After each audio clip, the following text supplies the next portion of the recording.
दोस्तों नमस्कार, जय महाकाल। दोस्तों कल 29 जनवरी से 2 फरवरी वाला जो वीक है, इसके लिए मार्केट का अपना एक आउटलुक हर बार की तरह इस संडे वाली वीडियो में, और साथ में हम कुछ अच्छी स्टॉक्स, कुछ अच्छे योजना, कुछ अच्छी प्लानिंग्स के बारे में भी इस वीडियो में चर्चा करेंगे। तो वीडियो को प्लीज़ ध्यान से सुनिए और चैनल को ज़्यादा से ज़्यादा सब्सक्राइब करके आप मेरा उत्साहवर्धन कर सकते हैं अगर आपको अच्छा लगता है। तो दोस्तों यहाँ पे जो नेक्स्ट वीक का आउटलुक है, उसकी शुरुआत हम पिछले वीक के आउटलुक से करते हैं। तो लास्ट वीक के आउटलुक में हमने निफ्टी का एक वीकली सपोर्ट दिया था, अगर आपको याद हो तो 21,150 का हमने वीकली सपोर्ट दिया था दोस्तों। तो निफ्टी ने, अगर हम निफ्टी के चार्ट पे चलेंगे अभी, तो निफ्टी के चार्ट पे आप देखेंगे तो 21,150 के सपोर्ट को हालांकि बुधवार के दिन तोड़ने का प्रयास किया, बट वो बाद में निफ्टी ऊपर ही चला गया और 21,150 के ऊपर ही क्लोज करने में कामयाब रहा। और जैसा कि इस बार थर्सडे तक ही मार्केट था, फ्राइडे को भी छुट्टी थी, तो इसलिए हमने देखा कि फ्राइडे में भी, थर्सडे में भी बाजार 21,150 के ऊपर ही बंद हुआ। तो बाजार में ये 21,150 का सपोर्ट जो लास्ट वीक था, इस सपोर्ट में थोड़ी वीकनेस तो आ गई है क्योंकि उसको एक बार टच किया है, बट अभी भी ये एक इम्पॉर्टेंट सपोर्ट के तरीके से काम करेगा। वो कैसे काम करेगा उसको आप थोड़ा सा समझिए। वो इसलिए काम करेगा दोस्तों कि यदि 21,150 के सपोर्ट को टेस्ट करके बाजार नीचे की तरफ जाता है, तो बाजार में हमें फर्दर 300-400 पॉइंट का और डाउन साइड मिलेगा। और ये उन लोगों के लिए जो कि निफ्टी में ट्रेड करते हैं, अपना कोई ऑप्शन प्लान करते हैं, उनको ये रणनीति बनाने में और ये प्लानिंग करने में थोड़ी सी मदद करेगा, ये हमारा विचार। तो दोस्तों यहाँ पे अभी हम थोड़ी देर में चार्ट्स पे भी समझेंगे इन चीज़ों को। फिलहाल मैं आपसे एक बात करना चाहूँगा, और वो बात यह है कि जब भगवान राम के मंदिर का वो पूरा ग्रैंड सेरेमनी हुआ, उसके बाद ही आदरणीय प्रधानमंत्री जी ने प्रधानमंत्री सूर्य उदय योजना PSY, इस योजना का शुभारंभ कर दिया। और जैसा कि मैं पिछले 1.5-2 वर्ष से अटकलें लगा रहा था कि ऐसा ज़रूर गवर्नमेंट को स्टेप लेना चाहिए, क्योंकि गवर्नमेंट उसमें छोटे छोटे इनिशिएटिव पहले ले चुकी थी, बट एक अच्छे बड़े लेवल पे इस चीज़ को करने के लिए पूरे योजनाबद्ध तरीके से फंडिंग करके इसको पूरे मिशन के साथ करने के लिए सरकार अब सामने आई है। तो हमें दोस्तों इस बात के लिए जरूर ध्यान देना चाहिए, हमें इस बात के लिए अपने आप को जरूर से अध्ययन में झोंकना चाहिए, पढ़ना चाहिए इस चीज़ को, और समझना चाहिए कि ये आगे जो बड़ा डेवलपमेंट है, जो आगे की बहुत बड़ी रणनीति सरकार लेके आ रही है इस योजना के तहत, वो क्या है। तो सूर्य उदय योजना, जो प्रधानमंत्री सूर्य उदय योजना है, वो सोलर पैनल से रिलेटेड योजना है। हर घर में, छतों पर लोगों के पास में सोलर पैनल लगे हों और बिजली की कोई दिक्कत ना आए, कोई किल्लत ना हो, और जो गवर्नमेंट को आप अपनी इलेक्ट्रिसिटी सप्लाई भी कर सकते हैं, ऐसा भी प्रावधान है। तो ये सब चीज़ों को देखते हुए आपको ये प्रधानमंत्री सूर्य उदय योजना में अपना निवेश के लिए कुछ मौके तलाशने चाहिए। तो इसी बात को मैं इस वीडियो के माध्यम से यही अपना एक इशारा करूंगा, या मैं आपको एक संदेश दूंगा कि जिन भाइयों को याद हो, अब से 2 साल से, मैं पिछले 2 साल पहले जो दिवाली के मौके पे हमने कुछ स्टॉक्स को मतलब इसी के संदर्भ में सुझाया था और हमें ऐसा लग रहा था, और वो 2 साल में काफ़ी कंसोलिडेट भी रहे, बीच बीच में ऊपर के मौके भी दिए, क्योंकि बड़ी चीज़ों को बनने में और बड़े लंबी यात्रा को करने में एक समय लगता है। तो जहाँ पे आधारभूत स्टडी होती हैं वो देर सवेर अपना एक बड़ा रूप लेती हैं, और इसीलिए उन्हें आधारभूत स्टडी कहा जाता है, फंडामेंटल स्टडी कहा जाता है। तो उन स्टॉक्स में मैं आपको याद दिलाना चाहूँगा कि एक स्टॉक था हमारा बोरोसिल रिन्यूअल। तो बोरोसिल रिन्यूअल हम लोग 400 रुपये पे भी निवेश कर रहे थे। बोरोसिल रिन्यूअल में हमने 450 के आसपास भी निवेश किया। बोरोसिल रिन्यूअल में आपको मैं बता दूं 280 250 तक के स्तर पे भी हमने निवेश किया, और आज बोरोसिल रिन्यूअल का जो शेयर है वो करीब 600 रुपये के ऊपर ट्रेड कर रहा है। तो ये 2-2.5 साल के पीरियड में अगर कोई 250 रुपये की चीज 600 650 भी जा रही है और यहां से भी पोटेंशियल है, तो कितनी मजेदार चीज है वेल्थ क्रिएशन में। बस आपको ध्यान क्या देना है कि फोकस कहाँ आ रहा है इन्वेस्टमेंट का, प्रधानमंत्री जी कहाँ पे एक्शन ले रहे हैं, सरकार मतलब कहाँ एक्शन ले रही है, और जो बड़े लोग हैं, जो दिग्गज लोग हैं, जो हमारे देश में आके निवेश करने का प्लान कर रहे हैं, वो किस दृष्टि से प्लान कर रहे हैं। बस इतना भी अगर आप अपना एक अवलोकन कर लें अपने अध्ययन का, तो बहुत ज़्यादा आपको अच्छे इन्वेस्टमेंट स्ट्रेटेजीज और लर्निंग मिलेगी। अब ज़्यादा वीडियो को ना खींचते हुए, क्योंकि वीडियो हो सकता है बहुत लोगों को बोर लगता है, लेकिन मैं हमेशा कोशिश करता हूं कि ज़्यादा से ज़्यादा बढ़िया से बढ़िया एक्सप्लेनेशन दूं वीडियो के माध्यम से। अब ये सूर्योदय योजना जो है, ये तो सबको पता चल गया कि रूफ टॉप सोलर के लिए, रूफ टॉप सोलर वाली जो योजना है, इसके तहत ये एक स्टॉक था, मतलब अपना शेयर कर दिया आइडिया मैंने। हालांकि स्टॉक बताने का मेरा कोई ऐसा या टारगेट्स या कुछ भी ऐसे फंडामेंटल बताने का कोई ऐसा मकसद नहीं है, हालांकि मकसद सिर्फ इसमें यहाँ पे स्टडी को शेयर करना है। और दूसरे नंबर पे मैं आपको बता दूं एक और स्टॉक है हमारा इंडिया निप्पन इलेक्ट्रिकल्स।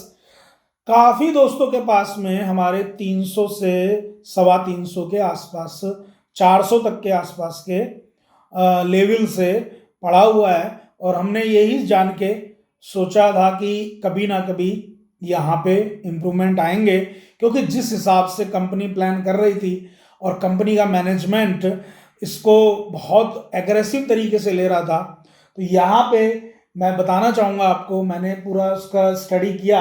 तो इंडिया निप्पन इलेक्ट्रिकल्स दोस्तों, जिनको भी हमने रिकमेंड किया था एज ए रिसर्च एनालिस्ट, वो सभी लोग उसमें बने रहें। अब यहाँ पे आपको टेक्निकल चार्ट से ट्रेड करते हुए लोग भी कूदते हुए नजर आएंगे, चाहे वो बोरोसिल हो, चाहे वो इंडिया निप्पन हो, चाहे वो नेशनल एल्युमिनियम हो। आपको अगर याद हो तो जब हम लोग 2021 में नेशनल एल्युमिनियम के ऊपर बात कर रहे थे, तो तब भी लोगों को बात समझ नहीं आ रही थी, लेकिन अभी आप उसको, लेकिन यहाँ पे एक बात और बोलूँगा कि जब हम इतने लंबे टाइम की वैल्यूएशन करने के बाद में स्टॉक में आ जाते हैं, तो हमेशा 4-5 गुना होने के बाद में अपना एक कोर इन्वेस्टमेंट हमेशा आउट करके और फिर से क्रोलिंग चाइल्ड जो होते हैं, जो क्रोलिंग स्टेज के स्टॉक्स हैं, उनमें निवेश करें। क्योंकि जब बाजार ऊपर से अपनी करेक्शन का एक बड़ा रूप लेते हैं, तो आपके ये सभी ब्रेकआउट्स फॉल्स ब्रेकआउट में कन्वर्ट हो जाते हैं, और फिर आपकी घबराहट, आपकी हिम्मत नहीं होती है, आप पैनिक होके घबरा के वहां से निकलते हैं, क्योंकि पैसे का मामला है, सीधी सी बात है, अपने पैसे को सुरक्षित करना पहला हमारा कर्तव्य है, पहला हमारा धर्म है, इसके बाद कुछ होगा। ठीक है, तो सबसे पहले आपको हमेशा इन बातों का ध्यान रखना है कि इतनी भागा दौड़ी में, आनन फानन में कोई कुछ भी बता रहा है, या आप इस लालच में आ जाएं, फोमो में आ जाएं, तो प्लीज़ ऐसे निवेश नहीं करने हैं दोस्तों।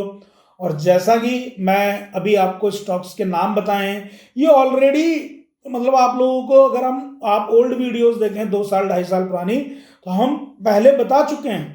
पर अब क्योंकि दुनिया इनकी जय जयकार कर रही है, इसलिए मैंने जस्ट आपको एक रिव्यू दिया इस वीडियो के माध्यम से। काफी बार पोस्टर्स भी शेयर किए हैं आप लोगों के साथ में। टेलीग्राम पे आप जुड़ सकते हैं, वहां भी आपको पोस्टर मिलते हैं, और टेलीग्राम का लिंक भी डिस्क्रिप्शन में है, आप जाके उसमें ज्वाइन कर सकते हैं। व्हाट्सएप पे भी आप मेरे से हेल्प ले सकते हैं। जो हमारी तरफ से हेल्प होती है हम करने का प्रयास करते हैं।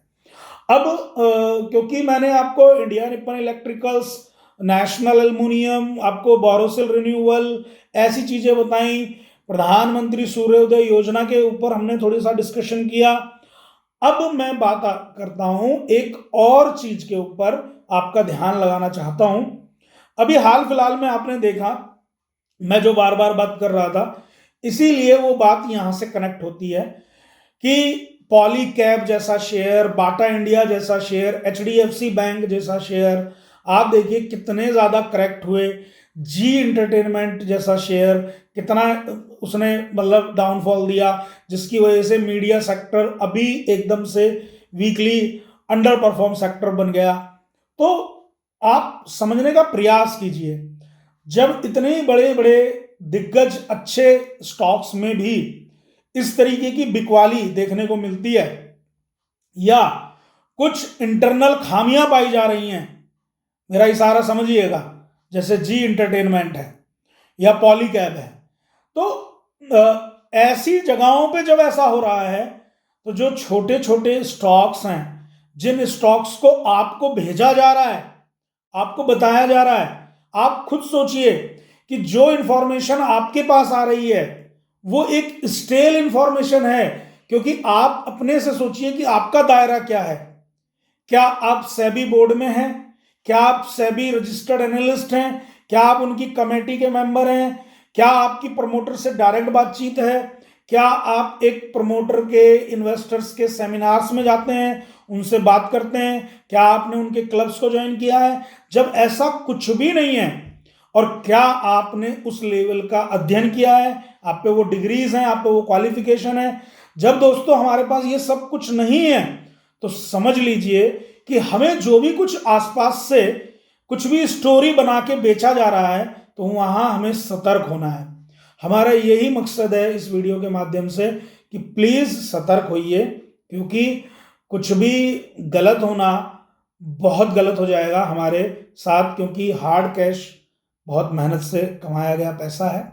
मैं इसलिए ये वीडियो के माध्यम से जस्ट एक डिस्कशन पॉइंट ऑफ व्यू से बात कर रहा हूं, प्लीज डोंट माइंड।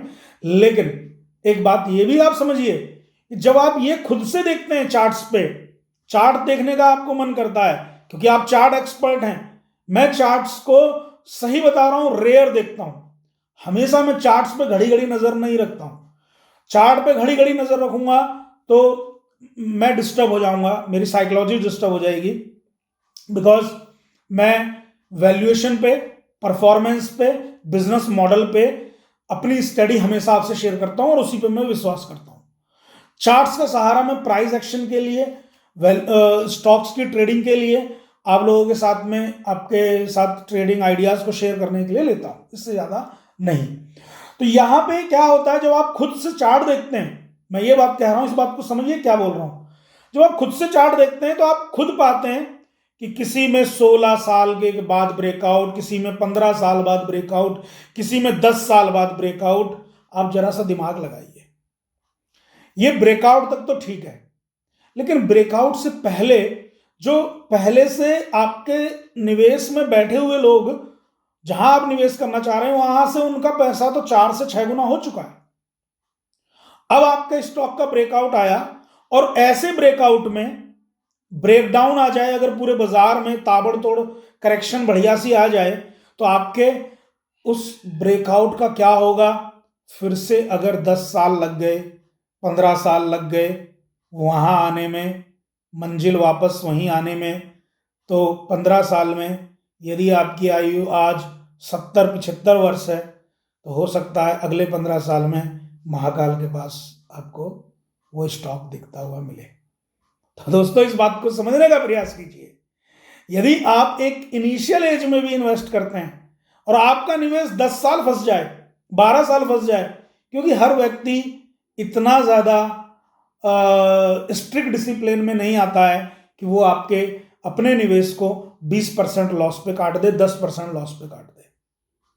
ठीक है, तो इसलिए एक बस विनम्र निवेदन है, ये असामाजिक तत्व, जितने भी असामाजिक तत्व हैं बाजार में, जो आपको घड़ी घड़ी फालतू की इंफॉर्मेशंस देते हैं, जो वाकई में मेहनत कर रहा है या जिनके पास में जो भी डाटा है वो शेयर कर रहा है, दैट इज गुड, बट असामाजिक तत्व के चक्कर में हमें नहीं पड़ना है दोस्तों। अब एक चीज का एक अवलोकन कर लेते हैं चार्ट पे कि इस वीक में निफ्टी का चार्ट क्या बोल रहा है। इसको मैं जरा एक बार आप लोगों के साथ में समझाने का प्रयास करूंगा कि निफ्टी का चार्ट क्या बोल रहा है। तो देखिए यहां पे निफ्टी का डेली चार्ट है ये, और डेली चार्ट पे हमने जो लास्ट वीक में किया था एनालिसिस, तो उसकी जो सपोर्ट थी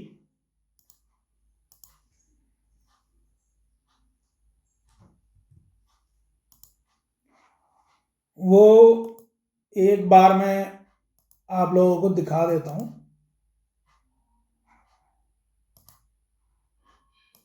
ये था दोस्तों हमारा 21,150, ये सपोर्ट जोन था हमारा लास्ट वीक, राइट। 21,150 का सपोर्ट था, हालांकि ये 24 तारीख में टेस्ट हुआ, बट इसके ऊपर मार्केट क्लोज है। अब दोबारा से एक बात सुन लीजिए, अगर 21,150 ब्रेक करता है बाजार तो हम 20,800 पे आने के लिए बिल्कुल तैयार हैं। उसके लिए आपको दिमाग में ये लेवल रखना है कि 20,800 हम जरूर से देख लेंगे, और वो 20,800 का जो लेवल है वो हमें यहाँ पे जरूर से मिल सकता है। उसके लिए हमें तैयार रहना है दोस्तों, बस इतनी बात है, और इससे ज़्यादा अभी कोई फिलहाल इस वीक के लिए चर्चा नहीं है। और रही बात बैंक निफ्टी की, तो बैंक निफ्टी में 43,500 से 43,700 के बीच का एक अच्छा जोन है, और वहां पे बैंक निफ्टी जरूर से सेटल होगा, और बैंक निफ्टी में हम मौके तलाश सकते हैं। हालांकि मैंने कुछ स्टॉक्स आपके स्विंग ट्रेड के लिए लिखे हैं, आप चाहें तो उनमें अपने स्विंग ट्रेड का मौका तलाश सकते हैं। मैंने लिखे थे अपने होमवर्क के लिए, अपनी स्टडी के लिए, जिसमें एक स्टॉक मुझे लग रहा है जिंदल स्टील, ठीक है, और एक स्टॉक लग रहा है मुझे कोल इंडिया, ठीक है, कैनरा बैंक और पीएनबी बैंक, ये स्टॉक्स, रिलायंस भी ठीक लग रहा है। लेकिन जो मैं बात करूंगा कि भाई ज्यादा अच्छा स्टॉक्स अगर बाइंग के लिहाज से, तो मैं जिंदल स्टील में जाऊंगा, और कैनरा बैंक, कोल इंडिया, एस्कॉर्ट और जीएनएफसी, मैं इनके ऊपर देखूंगा अपनी स्विंग ट्रेड। और एक बात और दोस्तों यहां पे, कि हमें कभी भी इस बजट सत्र के लिए भी और आगे के लिए भी ना तो फर्टिलाइजर सेक्टर को भूलना है, ना इरिगेशन प्रोजेक्ट्स को भूलना है, और ना ही सोलर एनर्जी के स्टॉक्स को, सेक्टर्स को भूलना है। ये सभी अच्छे स्टॉक सेक्टर बन सकते हैं आने वाले समय में। और जैसा कि आपने अगर 26 जनवरी पे भी आदरणीय प्रधानमंत्री जी के स्पीच को सुना हो, तो उन्होंने फोकस विश्वकर्मा योजना पे, छोटे मझोले उद्योग पे, ठीक है, एमएसएमई पे, और जितने भी सेल्फ एम्प्लॉयड हैं, जैसे कि कोई बार्बर है ना, नाई, मोची और बढ़ई, इन सब के लिए भी जो योजनाओं के लिए जो एक प्लान किया है और जो घोषणा की है, लाजवाब होगी, और यहां से ओवरऑल इकोनॉमिक साइकिल चेंजेस आएंगी। तो यहां एक बात का मैं एक और इशारा करूंगा कि जो चल गया वो थम जाएगा, और जो थमा हुआ है वो रफ्तार पकड़ेगा।